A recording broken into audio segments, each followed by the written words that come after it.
Shri P V Anwar Pinarayi സത്തിനെതിരായിട്ട് സംസാരിച്ചിട്ട് അദ്ദേഹത്തിന്റെ ട്രാക്കാണ് മാറിപ്പോയിക്കൊണ്ടിരിക്കുന്നത്. ഞാൻ അദ്ദേഹത്തോട് പറഞ്ഞത്, ഞാൻ അദ്ദേഹത്തോട് പോയിട്ട് നിങ്ങളുടെ കണ്ടീഷനുകളെല്ലാം ഞങ്ങൾ കേൾക്കാം, ആ കേൾക്കാൻ വേണ്ടി വന്നിരിക്കുകയാണ് എന്നൊന്നുമല്ലോ ഞാൻ പറഞ്ഞത്. നിങ്ങളുടെ ട്രാക്ക് ശരിയല്ല, നിങ്ങൾ അതിവൈകാരികമായിട്ടാണ് തീരുമാനങ്ങൾ എടുക്കുന്നത്, അത് ശരിയല്ല എന്നാണ് അദ്ദേഹത്തോട് പറഞ്ഞത്. പക്ഷെ ഒരു കാര്യം ഇതാണ്, ലീഡർഷിപ്പ് ഒരു നിലപാടെടുത്തത് ഇനി അദ്ദേഹം പറയട്ടെ എന്നുള്ളതാണ്. പക്ഷെ അതിനിടയിൽ രാഹുൽ പോകുമ്പോൾ സ്വാഭാവികമായിട്ട് അതിന്റെ ഗുണം കിട്ടുന്നത് അൻവറിനാണല്ലോ. കാരണം വി ഡി വളരെ കൃത്യമായി പറഞ്ഞു, ഇനി അദ്ദേഹം നിലപാട് പറയട്ടെ, അതിനുശേഷമേ ഉള്ളൂ ചർച്ച. അല്ല, ഒരു കാരണവശാലും ഞാൻ പറഞ്ഞല്ലോ, മുന്നണി പ്രവേശനവുമായി ബന്ധപ്പെട്ടോ ശ്രീ പി വി അൻവർ ഉന്നയിച്ച ഏതെങ്കിലും ഡിമാൻഡുമായി ബന്ധപ്പെട്ടോ പോയി കാണുമ്പോഴാണ് നിങ്ങൾ പറഞ്ഞ കാര്യങ്ങളെല്ലാം ബാധകമാകുന്നത്. ഞാൻ പറഞ്ഞല്ലോ, പിണറായി സത്തിനെതിരായിട്ട് സംസാരിച്ച ഒരാളെന്ന നിലയിൽ ആ പിണറായി സത്തിന്റെ എല്ലാ തിക്താനുഭവങ്ങളും അനുഭവിക്കേണ്ടി വന്നൊരു കോൺഗ്രസ് പ്രവർത്തകൻ എന്ന നിലയിൽ ഞാൻ ചെയ്ത തെറ്റെന്താണ്? എന്നെ എന്തിനാണ് 4 തവണയായിട്ട് 40 ദിവസം ജയിലിൽ പിടിച്ചിട്ടത്?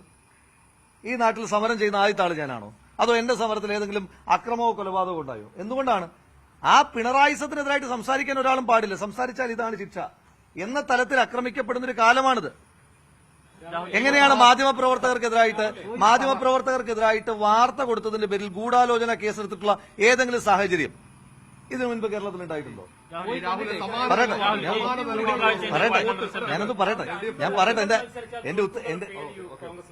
ഞാൻ പറഞ്ഞല്ലോ, തെരഞ്ഞെടുപ്പിന്റെ വിജയത്തെ പറ്റിയിട്ടുള്ള ആശങ്കയിലല്ല സംസാരിക്കുന്നത്.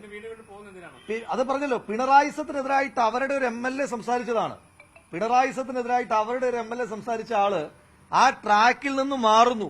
പറഞ്ഞാൽ അയാൾ പിണറായി സത്തിനെതിരെ സംസാരിക്കുന്ന നിർത്തിയെന്നല്ല, അദ്ദേഹത്തിന്റെ ട്രാക്ക് മാറുന്നു എന്നുള്ളത് കൊണ്ടാണ് അതിനോട് സംസാരിച്ചത്. അതിനോട് ഞാൻ പറഞ്ഞല്ലോ ശ്രീ വി ഡി സതീശനെതിരായി സംസാരിച്ചപ്പോ, ശ്രീ KC വേണുഗോപാലിനെതിരായി സംസാരിച്ചപ്പോ, കോൺഗ്രസിനെതിരായി സംസാരിച്ചപ്പോ, ശ്രീ പി വി അൻവറിനെതിരായിട്ട് ഏറ്റവും ശക്തമായി സംസാരിച്ചിട്ടുള്ള ആളാണ് ഞാൻ. ശ്രീ പി വി അൻവറിന്റെ ഫേസ്ബുക്ക് വോളിൽ പോയി കഴിഞ്ഞാൽ അദ്ദേഹം ഏറ്റവും അധികം ഫേസ്ബുക്കിൽ എതിരായി സംസാരിച്ചിട്ടുള്ള ആളുകൾ ഒരാൾ ഞാനായിരിക്കും. അദ്ദേഹത്തിന്റെ ഫേസ്ബുക്ക് വേളിൽ പോയി കഴിഞ്ഞാൽ ഏറ്റവും കൂടുതൽ അദ്ദേഹത്തിന്റെ ഫേസ്ബുക്കിലെ പോസ്റ്റുകളൊന്നും എനിക്കെതിരായിട്ടുള്ളതായിരിക്കും. ഞാനൊന്ന് പറയട്ടെ. അല്ലല്ല, എന്റെ പൊന്നു സഹോദര, നിങ്ങളൊരു ചോദ്യം ചോദിച്ചല്ലോ, എനിക്കൊരു മറുപടി പറയാനുള്ള ഒരു സമയം കൂടെ നിങ്ങൾ തരും. അപ്പൊ ഞാൻ പറഞ്ഞത് അതിനോടൊക്കെ എനിക്ക് വിയോജിപ്പാണ്. നമുക്ക് പി വി അൻവറിനോടുള്ള, എനിക്ക് വ്യക്തിപരമായി, മുന്നണിയുടെ കാര്യമൊന്നുമല്ല ഞാൻ പറയുന്നത്, പി വി അൻവറിനോടുള്ള വ്യക്തിപരമായ ഏക യോജിപ്പ് പിണറായി സത്തിനെതിരെ സംസാരിക്കുന്നു എന്നുള്ളതാണ്. ആ പിണറായി സത്തിനെതിരായി സംസാരിക്കുന്നയാളോട് നിങ്ങൾ അതിവൈകാരികമായിട്ടല്ല കാര്യങ്ങളിൽ തീരുമാനമെടുക്കേണ്ടത് എന്നതല്ലാതെ ഒരു വാക്യം പറഞ്ഞിട്ടില്ല. മത്സരിക്കാൻ സന്നദ്ധത അറിയിക്കുകയും നേതൃത്വമൊക്കെ തയ്യാറെടുപ്പ് നടത്തി.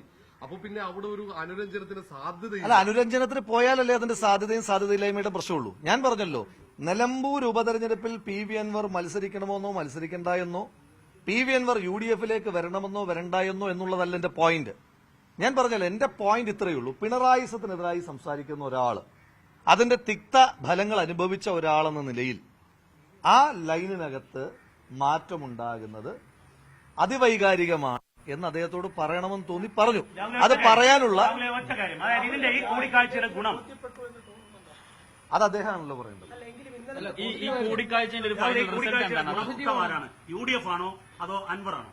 ഈ കൂടിക്കാഴ്ചയുടെ ഗുണഭോക്താവ് നമ്മൾ പിന്നെയും ഇന്നത്തെ ഇപ്പൊ പത്രസമ്മേളനത്തിൽ പോലും പറയപ്പെടുന്നത്, ചർച്ച ചെയ്യപ്പെടുന്നത് എന്താണ്?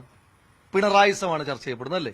പി വി അൻവർ സംസാരിക്കുമ്പോഴും ഞാൻ സംസാരിക്കുമ്പോഴും വേറൊരാൾ സംസാരിക്കുമ്പോഴും ചർച്ച ചെയ്യപ്പെടുന്നത് പിണറായി സാണ്. അല്ല, പറയട്ടെ, പിണറായി സാണ്. അല്ല, അതിനോടെല്ലാം വിയോജിപ്പാണെന്ന് പറഞ്ഞല്ലോ. അതിനോട് എങ്ങനെ യോജിക്കാൻ കഴിയുക? മാത്രമല്ല, അദ്ദേഹം തന്നെ അതിൽ റിഗ്രറ്റ് ചെയ്തിട്ടുണ്ടല്ലോ.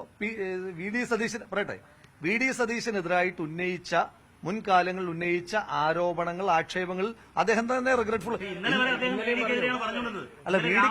അല്ല, അതിനകത്തൊന്നും യോജിപ്പില്ലല്ലോ. അതിനകത്ത് എന്താ യോജിപ്പ്?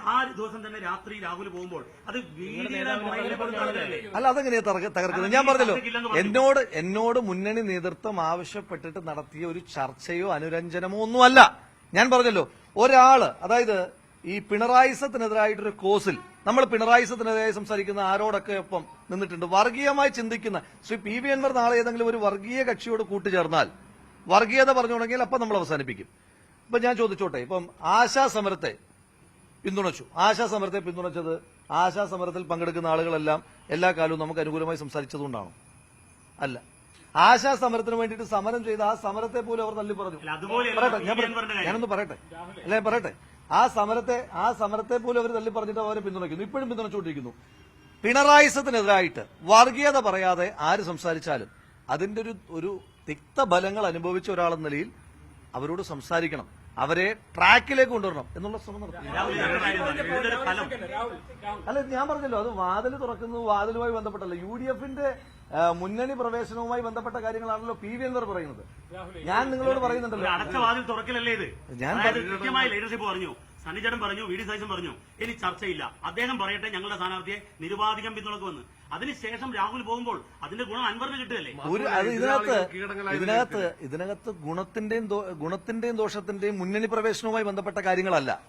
മുന്നണി പ്രവേശനവുമായി ബന്ധപ്പെട്ട് എന്നെ ഒരു ഉത്തരവാദിത്വം ഏൽപ്പിച്ചാൽ ശ്രീ PV അൻവറിനോട് കാണുമ്പോഴും ഞാൻ അദ്ദേഹത്തോട് പറഞ്ഞല്ലോ, എന്നെ ഒരാളും പറഞ്ഞിട്ടോ അങ്ങനെ എന്തെങ്കിലും ഒരു കാര്യത്തിൽ വന്ന ഒരാളല്ല ഞാൻ പറഞ്ഞല്ലോ. രണ്ടുപേർ തമ്മിലൊരു സംഭാഷണത്തെ പറ്റി പുറത്ത് പറയുന്നത്, ഒന്നിച്ചല്ലാതെ പുറത്ത് പറയുന്നത് ശരിയല്ലാത്തതുകൊണ്ടാണ് വിശദാംശങ്ങളിലേക്ക് പോകാത്തത്. അപ്പം അത്തരത്തിലൊരു കാര്യമല്ല സംസാരിച്ചത്. അദ്ദേഹത്തിന്റെ ട്രാക്ക് തെറ്റാണ്, അദ്ദേഹത്തിന്റെ ഇപ്പോൾ പോകുന്ന ട്രാക്ക് തെറ്റാണ് എന്നെനിക്കൊരു തോന്നലുണ്ടായി. അദ്ദേഹം പിണറായി വിജയനെതിരായി സംസാരിക്കുന്ന ഒരാളെന്ന നിലയിൽ അദ്ദേഹം എടുക്കേണ്ടുന്ന നിലപാടല്ല ഇപ്പോൾ എടുക്കുന്നതെന്ന് തോന്നി. അതുകൊണ്ട് വ്യക്തിപരമായി 5-ാം തീയതി വരെ സമയമുണ്ട്, നാമനിർദ്ദേശ പത്രിക സമർപ്പിച്ചാലും 5 വരെ സമയമുണ്ട് ഒരു തിരുത്തലിന്. അത് പിണറായി വിജയൻ നിലനിൽക്കുന്ന ആളെന്ന നിലയിൽ തന്നെയാണ് UDF നേതൃത്വം ചർച്ച ചെയ്തത്, പ്രധാനപ്പെട്ട വിഷയങ്ങളടക്കം ചർച്ച ചെയ്തു. അവർ നിർത്തിയെടുത്ത് വീണ്ടും നേതൃത്വം പരാജയപ്പെട്ടതുകൊണ്ടാണോ വീണ്ടും ഇറങ്ങിയത്? നേതൃത്വത്തിന്റെ പരാജയവും വിജയമൊന്നുമല്ല. നേതൃത്വം എങ്ങനെയാ പരാജയപ്പെടുക? നേതൃത്വത്തിന്റെ തീരുമാനമില്ലേ?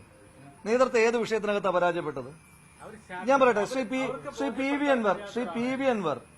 വി അൻവർ ഒരു സ്ഥാനാർത്ഥി, പിന്നെ ഇന്നയാള് സ്ഥാനാർത്ഥിയാണെങ്കിൽ പിന്തുണയ്ക്കില്ല എന്ന് പറഞ്ഞു. നേതൃത്വം PV അൻവർ പറഞ്ഞ ആളെയാണോ സ്ഥാനാർത്ഥിയാക്കിയത്? നേതൃത്വത്തിന് തീരുമാനമുണ്ട്. ആ തീരുമാനവുമായിട്ട് തന്നെയാണ് ഞങ്ങൾ മുന്നോട്ട് പോകുന്നത്. പക്ഷെ അദ്ദേഹത്തിന്റെ തീരുമാനം തെറ്റാകുമ്പോൾ അദ്ദേഹത്തോട് പരിചയമുള്ള ഏത് കാലം തൊട്ട് അദ്ദേഹം പിണറായി വിജയനെതിരെ സംസാരിച്ചതിന് ശേഷം പരിചയമുള്ള ഒരാളെന്ന നിലയിൽ അദ്ദേഹത്തിന്റെ പോക്ക് തെറ്റാണ് എന്ന് വ്യക്തിപരമായി പറയണം തോന്നി. പോക്ക് തെറ്റാണെന്ന് പറയുമ്പോൾ ആ ലൈനിലാണ്. വേണുഗോപാൽ വരെ വളരെ അഡമന്റ് ആയ ഒരു സ്റ്റാൻഡ് എടുത്തു. അദ്ദേഹത്തെ കാണേണ്ടതില്ല, അതായത് അദ്ദേഹം കാണാൻ കോഴിക്കോട് വന്നു, KC വിളിക്കുന്നു, KC കാണേണ്ടതില്ല എന്ന് പറയുന്നു. അത്തരം ഒരു സ്റ്റാൻഡിൽ നിൽക്കുമ്പോൾ രാഹുൽ കണ്ടത് KC വേണുഗോപാലിനെ പോലെ ഔന്നത്യത്തിൽ പാർട്ടിയുടെ രണ്ടാമനായി നിൽക്കുന്ന ഒരാൾ കാണുന്നത് ഞാൻ കാണുന്നതുമായിട്ടുള്ള ബന്ധം എന്താണെന്ന് പോലും എനിക്ക് മനസ്സിലായി, താരതമ്യം എന്താണെന്ന് പോലും എനിക്ക് മനസ്സിലാകുന്നില്ല. ഞാൻ പറഞ്ഞല്ലോ, KC വേണുഗോപാല് പാർട്ടിയിലെ രണ്ടാമനായിട്ടുള്ള ആളാണ്, പാർട്ടി അധ്യക്ഷൻ കഴിഞ്ഞ രണ്ടാമനായിട്ടുള്ള ഒരാളാണ്. ശ്രീ KC വേണുഗോപാലിനെ കാണുക എന്ന് പറഞ്ഞാൽ ഒരു തീരുമാനത്തിന്റെ പരിപൂർണമായ പരിഹാരമാണ്. എനിക്ക് അദ്ദേഹം ശ്രീ PV അൻവർ ഉന്നയിക്കുന്ന വിഷയങ്ങൾ, മുന്നണി പ്രവേശനം, സ്ഥാനാർത്ഥിത്വം, അല്ലെങ്കിൽ അദ്ദേഹത്തിന്റെ വ്യക്തിപരമായ എന്തെങ്കിലും ഒരു കാര്യം, ഈ ഏതെങ്കിലും ഒരു കാര്യത്തിൽ തീരുമാനമെടുക്കാനോ ഉറപ്പ് പറയാനോ പറ്റുന്ന ഒരാളാണോ ഞാൻ? അപ്പൊ ഞാൻ അദ്ദേഹത്തെ കാണുന്നതും, ഞാൻ കാണുന്നതിന്റെ ലക്ഷ്യം പറഞ്ഞല്ലോ, ഞാൻ അദ്ദേഹത്തെ കണ്ടതിന് ഒറ്റ ലക്ഷ്യമുള്ളൂ. ഇനി നിങ്ങൾ തിരിച്ചും മറിച്ചും തല കിഴിക്കുമ്പാടും ഗരുഡൻ തൂക്കം തൂക്കി ചോദിച്ചു കഴിഞ്ഞാലും ഞാൻ കണ്ടതിന് ഒറ്റ ലക്ഷ്യം മാത്രമേ ഉള്ളൂ. കാണേണ്ടിയിരുന്നില്ല എന്ന് എനിക്ക് തോന്നുന്നില്ല. കാണേണ്ടിയിരുന്നില്ല എന്ന് തോന്നുന്നത് എങ്ങനെയാണ്? കാരണം പിണറായി വിജയനെതിരായിട്ട് സംസാരിക്കുന്ന ഒരാളെന്ന നിലയിൽ അദ്ദേഹത്തെ കണ്ടത് തെറ്റാണെന്ന് വ്യക്തിപരമായി ദീർഘനേരം കാര്യങ്ങൾ ബോധ്യപ്പെടുത്താൻ കഴിഞ്ഞു എന്ന് പ്രതീക്ഷിക്കുന്നു. ദീർഘനേരം സംസാരിച്ചത് അധികവും ഈ സർക്കാരിന്റെ കൊള്ളരുതായ്മകളെ പറ്റിയാണ്. എനിക്കത് വളരെ ഇൻഫോർമേറ്റീവ് ആയിരുന്നു. കാരണം അദ്ദേഹം ഇൻസൈഡർ ആയിട്ടുള്ള ഒരാളാണ്. അല്ല, അദ്ദേഹം ഇൻസൈഡർ ആയിരുന്ന ഒരാളാണ്. അദ്ദേഹം ഈ പത്രസമ്മേളനം ആദ്യം നടത്തിയപ്പോൾ അദ്ദേഹത്തോട് സംസാരിച്ച ഒരാളാണ് ഞാൻ. അദ്ദേഹത്തെ വഞ്ചിച്ചതാരാന്നറിയാമോ? അദ്ദേഹം ഈ പത്രസമ്മേളനം ആദ്യം നടത്തിയപ്പോൾ അത്ര കാലമായി അദ്ദേഹത്തോട് എനിക്ക് നിശിതമായ വിമർശനം മാത്രമേ ഉള്ളൂ. അജിത് കുമാറുമായി ബന്ധപ്പെട്ടൊരു കാര്യം അദ്ദേഹം പറഞ്ഞു, ഞാനുമായി വ്യക്തിപരമായ അനുഭവമുള്ള ഒരു കാര്യവും പറഞ്ഞു. ഞാൻ പറഞ്ഞല്ലോ, എന്നെ കൊടുക്കാൻ ശ്രമിച്ചതുമായി ബന്ധപ്പെട്ട കാര്യം പറഞ്ഞു. ഞാൻ അദ്ദേഹത്തെ ഫോണിൽ വിളിക്കുന്നു. ഞാൻ ആ ഫോണിൽ വിളിക്കുന്ന ദിവസവും ഞാൻ പിണറായി വിജയനെതിരായിട്ട് സംസാരിച്ചപ്പോൾ അദ്ദേഹം എന്നോട് പറഞ്ഞത്, അല്ല, പിണറായി വിജയൻ കുഴപ്പമില്ല, ഇതെല്ലാം ശശിയും അജിത് കുമാറും കൂടെ ഒപ്പിക്കുന്ന പ്രശ്നമാണ്, ആ പാവം പിണറായി വിജയൻ ഇത് അറിഞ്ഞിട്ടില്ല എന്നോട് പറഞ്ഞ ആളാണ് അദ്ദേഹം. അത്രമാത്രം പിണറായി വിജയൻ വിശ്വസിപ്പിച്ച ഒരാളാണ് അദ്ദേഹം ഇന്നലെ എന്നോട് പറഞ്ഞ കാര്യങ്ങൾ കൂടുതൽ ഇൻഫോർമേറ്റീവ് ആണ്. അതെനിക്ക് പ്രയോജനപ്പെടുമല്ലോ. മാത്രമല്ല, ഞാൻ ചോദിച്ചോട്ടെ, ഇപ്പൊ ഈ ശ്രീ M സ്വരാജൊക്കെ ഇന്ന് രാവിലെ ഇങ്ങനെ ടെൻഷൻ അടിക്കുന്ന എന്തിനാ? നമ്മളൊന്ന് ഇവിടുത്തെ മുൻ MLA കാണുമ്പോൾ തന്നെ ഇങ്ങനെ ടെൻഷൻ അടിക്കുന്നത്, ഇങ്ങനെ ബേജാറാകല്ലേ? അങ്ങനെ ബേജാറാകല്ലേ? ഞാൻ ചോദിക്കട്ടെ, ഇവിടെ സ്വാഭാവികമായിട്ടും നിലമ്പൂർ ഉപതെരഞ്ഞെടുപ്പിലാണല്ലോ നമ്മളിപ്പോ പ്രവർത്തിക്കാൻ വന്നിരിക്കുന്നത്. നിലമ്പൂർ ഉപതെരഞ്ഞെടുപ്പിൽ വന്നിരുമ്പോ CPM-നെ തോൽപ്പിക്കാനുള്ള ഏറ്റവും നല്ല മാർഗങ്ങൾ മനസ്സിലാക്കുവാനുള്ള എല്ലാ ശ്രമങ്ങളും നമ്മൾ നടത്തും. വർഗീയതയുമായിട്ടുള്ള കോംപ്രമൈസ് ഇല്ലാത്ത എല്ലാ ശ്രമങ്ങളും നമ്മൾ നടത്തും. ആ ശ്രമങ്ങൾ നടത്തുമ്പോൾ, ഞാൻ വ്യക്തിപരമായിട്ടുള്ള കാര്യം പറയുന്നത്, ആ ശ്രമങ്ങൾ നടത്തുമ്പോൾ ഇവിടുത്തെ മുൻ MLA-ക്ക് എന്തെല്ലാം പറയാനുണ്ട് എന്നൊന്ന് കേൾക്കണ്ടേ? അതായത് ഞാൻ രാവിലെ തൊട്ട് CPM നേതാക്കന്മാരുടെ പ്രതികരണങ്ങൾ കാണുമായിരുന്നു. CPM നിർത്തി ജയിപ്പിച്ച് 9 വർഷക്കാലം MLA ആയിരുന്ന ഒരാളെ കാണാൻ പോയതിനെ ഇവര് അശ്ലീല ചുവയോട് ആക്ഷേപിക്കുകയാണ്. അശ്ലീലം എന്ന് പറയുന്നത് രാഷ്ട്രീയമായ അശ്ലീല ചുവയോട് ആക്ഷേപിക്കുകയാണ്. ഞാൻ ചോദിക്കുന്നത്, ഒരാൾക്ക് കാണാൻ കൊള്ളരുതാത്തവനാണ് ഇവർ 9 വർഷക്കാലം MLA ആക്കിയെന്ന ആളെന്നാണോ ഇവർ പറഞ്ഞുകൊണ്ടിരിക്കുന്നത്? ഒരാൾക്ക് കാണാൻ കൊള്ളരുതാത്തവനെയാണ് ഇവർ 9 വർഷക്കാലം MLA ആക്കിയതെന്നാണോ ഇവർ തന്നെ പറഞ്ഞുകൊണ്ടിരിക്കുന്നത്? ഒന്ന് പൂർത്തീകരിക്കട്ടെ. 2, ഞങ്ങൾ പറഞ്ഞല്ലോ, ഇവിടെ ജയിക്കാൻ വർഗീയമായി ശ്രമിച്ചുകൊണ്ടിരിക്കുന്നവരാണ്. ഞാൻ ഇന്നലെ ഒരു പരാതി കൊടുത്തിട്ടുണ്ടല്ലോ. നിങ്ങൾ ആരെങ്കിലും അത് വാർത്തയാക്കിയതായിട്ട് ഞാൻ ശ്രദ്ധപ്പെട്ടില്ല. അതാണ് ഞാൻ സമൂഹ മാധ്യമത്തിലൂടെയും അല്ലാതെയും ഒക്കെ പറഞ്ഞു. അതായത് SDPIയുടെ പിന്തുണ, SDPI സ്ഥാനാർത്ഥിയെ നിർത്താൻ പാടില്ല, പിൻവലിക്കണം എന്ന് പറഞ്ഞ് അങ്ങയുടെ മാധ്യമ സ്ഥാപനത്തിന്റെ ഒരു പോസ്റ്റർ ഇറക്കി.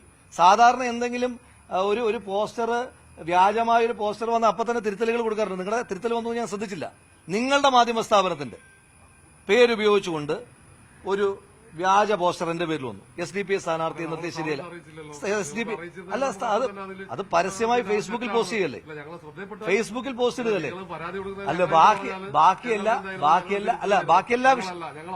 ബാക്കി എല്ലാ വിഷയങ്ങളും നിങ്ങൾ കാണാറുണ്ടല്ലോ. പോകട്ടെ, ഞാൻ പറഞ്ഞത് ഫേസ്ബുക്കിൽ പരസ്യമായി പോസ്റ്റ് ചെയ്തൊരു കാര്യം വർഗീയമായിട്ടാണ് CPM തെരഞ്ഞെടുപ്പിലേക്ക് കാണുവാൻ ശ്രമിക്കുന്നത്. അപ്പൊ ആ തെരഞ്ഞെടുപ്പിൽ അങ്ങനെയൊക്കെ ശ്രമിക്കുമ്പോൾ ഞങ്ങൾ വർഗീയമായിട്ടല്ലാതെയുള്ള എല്ലാ ശ്രമങ്ങളും ഈ തെരഞ്ഞെടുപ്പിൽ ഞങ്ങൾ ആധികാരികമായി ജയിക്കും. ഇപ്പോഴും പറയും, ഈ തെരഞ്ഞെടുപ്പിൽ ഞങ്ങൾ ആധികാരികമായി ജയിക്കും. ആ ആധികാരികമായി ജയിക്കാൻ വർഗീയമായ ശ്രമങ്ങളല്ലാതെയുള്ള എല്ലാ ശ്രമങ്ങളും. അൻവറിന്റെ ശരിയായ ട്രാക്ക് എന്ന് ഞാൻ ഉദ്ദേശിക്കുന്നത് വ്യക്തിപരമായിട്ട് ഉദ്ദേശിക്കുന്ന കാര്യം ആ ട്രാക്കിലേക്ക് മാറിയല്ലോ എന്ന് അദ്ദേഹമാണ് പറയുന്നത്. അല്ല, സംസാരിച്ചപ്പോ ബോധ്യപ്പെട്ട എല്ലാ കാര്യങ്ങളും ഇപ്പൊ പറയാൻ പറ്റില്ലല്ലോ. സംസാരിച്ചപ്പോ ഞാൻ പറഞ്ഞല്ലോ, ആ സംസാരത്തിലെ മഹാഭൂരിപക്ഷം കാര്യങ്ങൾ ഇപ്പം പിന്നെ നിങ്ങളൊന്ന് ഈ വിഷയത്തിനകത്ത് അതിവൈകാരികമായി എടുക്കുന്ന നിലപാട് ശരിയല്ലെന്നുള്ള ഒറ്റവാക്കലേ ഉള്ളൂ. അത് 2-3 മിനിറ്റ് ആയിരിക്കുള്ളൂ. ബാക്കി എല്ലാ കാര്യങ്ങളും ഇൻഫോർമേറ്റീവ് ആയിരിക്കുമല്ലോ. ആ ഇൻഫോർമേറ്റീവ് ആയിട്ടുള്ള കാര്യങ്ങൾ എന്തായാലും ഈ സർക്കാരിന് ഗുണം ചെയ്യുന്ന കാര്യങ്ങളല്ല.